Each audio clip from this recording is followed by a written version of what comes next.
नमस्कार। Shri audio video vision के Photoshop tutorials में मैं रश्मि शाह और मैं विनोद शाह। आपका स्वागत करते हैं। दोस्तों, पिछले ट्यूटोरियल में हमने मॉर्क्यू टूल के बारे में जानकारी ली। आज हम लासो टूल के बारे में जानेंगे।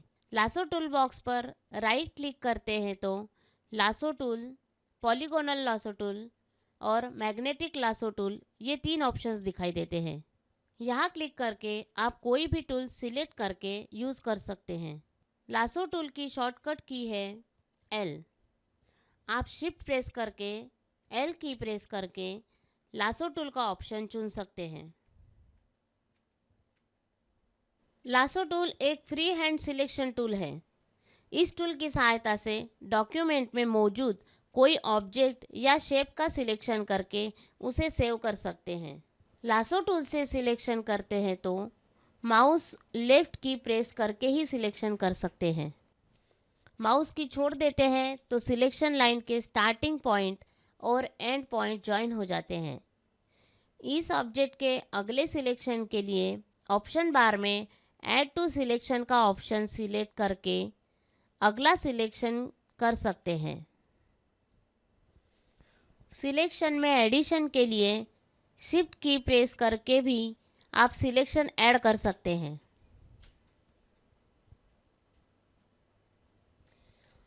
इमेज को जितना जूम करेंगे उतना सिलेक्शन परफेक्ट होता है।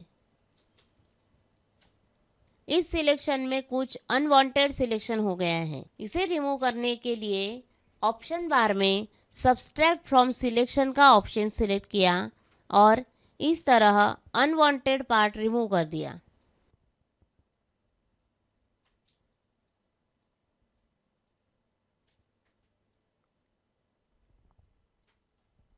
अल्ट की प्रेस करके अनवांटेड सिलेक्शन को रिमूव कर सकते हैं। इस सिलेक्शन का अलग लेयर बनाने के लिए राइट क्लिक करके लेयर वाया कॉपी का ऑप्शन सिलेक्ट करते हैं तो उसकी अलग लेयर बन जाती है। अब इसे PSD फॉर्मेट में सेव कर सकते हैं।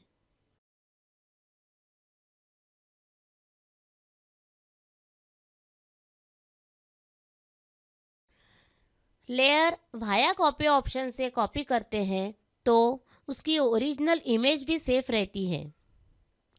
सिलेक्शन को लेयर वाया कट इस ऑप्शन से भी सेव कर सकते हैं, लेकिन ओरिजिनल डॉक्यूमेंट से कट किया हुआ ऑब्जेक्ट रिमूव हो जाता है, इसलिए लेयर वाया कॉपी ऑप्शन का ही यूज़ करें।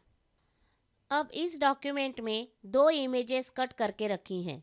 पहली इमेज का फीदर रेडियस वैल्यू 0 किया है और दूसरे इमेज का फीदर रेडियस वैल्यू 2 किया है। अब इसे झूम करके देखते हैं तो जिस इमेज का फीदर वैल्यू 0 है उसकी एजेस हार्ड दिखाई देती है और इस इमेज का फीदर वैल्यू 2 है तो उसकी एजेस सॉफ्ट हुई हैं। लासो टूल में भी एंटी एलियास का ऑप्शन दिया है। इलिप्टिकल मॉर्क्यू टूल में एंटी एलियास ऑप्शन के बारे में बताया था। अब पॉलीगोनल लासो टूल की जानकारी लेते हैं। इस टूल की सहायता से आप ट्रायंगल, रेक्टेंगल, स्क्वायर या मल्टी एंगल शेप्स बना सकते हैं। शिफ्ट की प्रेस करके horizontal straight line, vertical straight line या 45 डिग्री एंगल में सिलेक्शन कर सकते हैं। पॉलीगोनल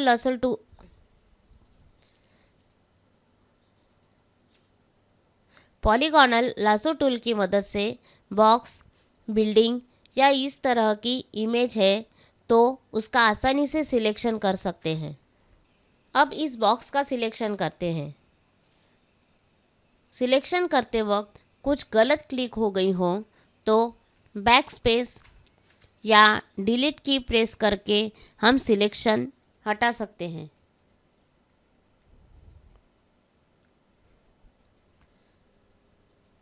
यहाँ कुछ अनवांटेड पार्ट सिलेक्शन में आया है, उसे अल्ट की प्रेस करके इस तरह रिमूव करते हैं या subtract from selection option select करके भी रिमूव कर सकते हैं। कुछ पार्ट का सिलेक्शन नहीं हुआ है, इसे शिफ्ट की प्रेस करके या add to selection option select करके भी इस पार्ट को मेन सिलेक्शन में ऐड कर सकते हैं। अब इस ऑब्जेक्ट की डुप्लीकेट करना चाहते हैं तो राइट क्लिक करके layer via copy option select करके या Ctrl+J की प्रेस करके भी सिलेक्टेड ऑब्जेक्ट की डुप्लीकेट लेयर बना सकते हैं।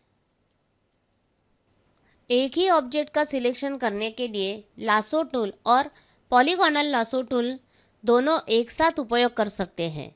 पॉलीगोनल लासो टूल एक्टिव है और उससे सिलेक्शन हो रहा है। अब अल्ट की प्रेस करके सिलेक्शन करते हैं तो लासो टूल एक्टिव होता है। अल्ट की छोड़ते हैं तो फिर से पॉलीगोनल लासो टूल एक्टिव होता है और उससे सिलेक्शन होता है। इस तरह दोनों टूल का यूज़ करके आप सिलेक्शन कर सकते हैं। तो आइए चलते हैं मैग्नेटिक लासो टूल की ओर। मैग्नेटिक लासो टूल एक एज डिटेक्शन टूल है। यह टूल चुंबक की तरह ऑब्जेक्ट की एजेस को डिटेक्ट करके सिलेक्शन करता है। बैकग्राउंड कलर और ऑब्जेक्ट के कलर में कॉन्ट्रास्ट हो तो यह टूल अच्छी तरह से ऑब्जेक्ट की एजेस डिटेक्ट करके सिलेक्शन करता है। आपको सिर्फ ऑब्जेक्ट एज पे एक बार क्लिक करके माउस को आगे आगे ले जाना है और इस तरह ऑब्जेक्ट का सिलेक्शन हो जाता है। मैग्नेटिक लासो टूल में feather, anti alias, width, contrast, frequency ये ऑप्शंस दिए हैं। फीदर और एंटी एलियास ऑप्शंस के फंक्शन की जानकारी मॉर्क्यू टूल में दी गई है। अब अगला ऑप्शन है विड्थ। यहाँ मैग्नेटिक लासो टूल सिलेक्ट किया हुआ है। अगर हम कैप्स लॉक की ऑन करते हैं तो ये टूल सर्कल फॉर्म में आ जाता है। अब इसकी विड्थ बढ़ाकर स्पेसिफिक डिस्टेंस रखकर भी ऑब्जेक्ट की एजेस डिटेक्ट करता है। क्लोज ब्रैकेट की से इस टूल की विड्थ बढ़ती है और ओपन ब्रैकेट की से कम होती है। अब अगला ऑप्शन है कॉन्ट्रास्ट। ऑब्जेक्ट और बैकग्राउंड का कलर कॉन्ट्रास्ट है तो आप विड्थ और कॉन्ट्रास्ट वैल्यू बढ़ाकर ऑब्जेक्ट सिलेक्शन फास्ट कर सकते हैं। ये कॉन्ट्रास्ट आप फुल स्टॉप की प्रेस करके बढ़ा सकते हैं और कॉमा की प्रेस करके घटा सकते हैं। मैग्नेटिक लासो टूल से सिलेक्शन करते हैं तो सिलेक्शन पर एंकर पॉइंट्स ऐड होते हैं। फ्रीक्वेंसी बढ़ाते हैं तो एंकर पॉइंट्स की फ्रीक्वेंसी बढ़ती है और एंकर पॉइंट्स इस तरह पास पास ऐड होते हैं। मैग्नेटिक लासो टूल से सिलेक्शन करते हुए भी लासो टूल और पॉलीगोनल लासो टूल का यूज अल्ट की प्रेस करके कर सकते हैं और तीनों टूल्स एक साथ यूज कर सकते हैं। अब यहाँ मैग्नेटिक लासो टूल एक्टिव है। अब अल्ट की प्रेस करके माउस की से सिलेक्शन करते हैं तो लासो टूल एक्टिव हो जाता है और माउस की छोड़ के अल्ट की प्रेस करके सिलेक्शन करते हैं तो पॉलीगोनल लासो टूल एक्टिव हो जाता है। अब दोनों छोड़ देंगे तो मैग्नेटिक लासो टूल फिर से एक्टिव हो जाता है। अल्ट की प्रेस करके माउस की से सिलेक्शन करते हैं तो फिर से लासो टूल एक्टिव हो जाता है। अगर दोनों कीज छोड़ देंगे तो मैग्नेटिक लासो टूल एक्टिव हो जाता है। इस तरह तीनों टूल हम एक साथ यूज़ करके सिलेक्शन कर सकते हैं। तो दोस्तों आज हमने लासो टूल के तीनों tools lasso tool, polygonal lasso tool और मैग्नेटिक लासो टूल के फंक्शंस और उसके ऑप्शंस कैसे यूज़ करते हैं इनकी जानकारी ली। अगले ट्यूटोरियल में हम क्रॉप टूल के बारे में जानेंगे। मेरे फोटोशॉप के ट्यूटोरियल्स आपको देखने हैं तो कृपया चैनल सब्सक्राइब कीजिए, लाइक कीजिए और बेल आइकॉन पर क्लिक कीजिए। धन्यवाद।